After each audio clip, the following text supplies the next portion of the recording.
Hey there everyone, and those that are new to my channel. Since TikTok started the messaging feature, one of the main requests I'm messaged about is asking me if I can put out a statement of faith. Which I find crazy interesting because if you watch a few of the videos I've made, especially my pin videos, it's pretty obvious what I believe. And I'm not a church, nor am I a religious organization, nor do I play one on TV. This being said, these questions are usually asked by folks who are watching a video of mine, are intrigued, but before they watch any other videos, want to know if I believe like them. But that's kind of silly. What happened to valuing what people have to say and learning from everyone? Because truth is truth and facts are facts, no matter who speaks them. Only listening to folks that believe like you do, well, you're creating a nice echo chamber for yourself. And only watching and learning from things that you agree with, that's a slippery slope. Because chances are, I don't care who you are, I'm gonna believe something you don't believe somewhere, somehow. And that's okay. Because I can tell you straight up, I don't agree with everything the folks I follow say, but I learn from them for sure. I have real world friends who are Christian, and that means Protestant, Catholic, and Orthodox. I have Jewish friends that are Muslims, Buddhists, atheists, deists, theists, witches, agnostics, pagans, you name it. And what's beautiful is that these folks love me, and I love them. And they ask me to pray for them, and I happily oblige, because what matters to me when you're a friend of mine is your heart. Because God didn't say his people would be known by their theology, their doctrine, their paradigms, the matrices that their realities are in, their buildings they go to on Saturdays or Sundays. Jesus said we would be known for our love for one another. And it's important that we love and value one another, even the ones that we don't agree with, especially the ones that we don't agree with. And here's a test as to what I'm saying. Here's one of my favorite quotes, which I agree with 100%. Before you speak to me about your religion, first show it to me in how you treat other people. Before you tell me how much you love your God, show me in how you love all his children. Before you preach to me of your passion for your faith, teach me about it through your compassion for your neighbors. In the end, I'm not as interested in what you have to tell or sell as I am in how you choose to live and give. Bam! I love that quote and I agree with it 100%.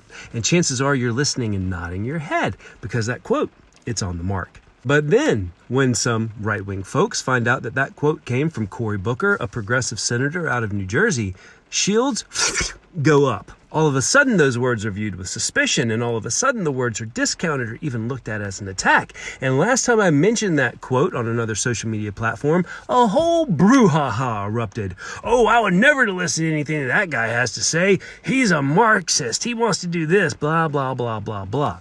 But here's the thing. No matter what he believes, no matter what he espouses, what he said is still true. You can disagree with a person's philosophy, but it doesn't put a lesser value on what they have to say when they make a good point. I mean, no disrespect is intended here, but you may as well say that because Helen Keller was an avowed socialist who helped form the ACLU, that she had nothing valuable to say about American society because she didn't comfortably lean the same way politically and religiously that many others in the U.S. do. But that's just silly. She was an incredible mind and human being who helped bring great change to society and the world. Or to throw out all the valuable lessons of Harper Lee and To Kill a Mockingbird, even though Harper Lee was rather very anti-religious. Or, on the flip side, to toss out all of Thomas Jefferson's incredible writings on freedom and liberty because he owned slaves whom he was known to mistreat. But back to the subject at hand, however, the truth about all of this is, no matter what you believe, Cory Booker's point is absolutely apropos. We are on a slippery and dangerous slope when we completely discount the heart behind what someone says based upon political or religious affiliation.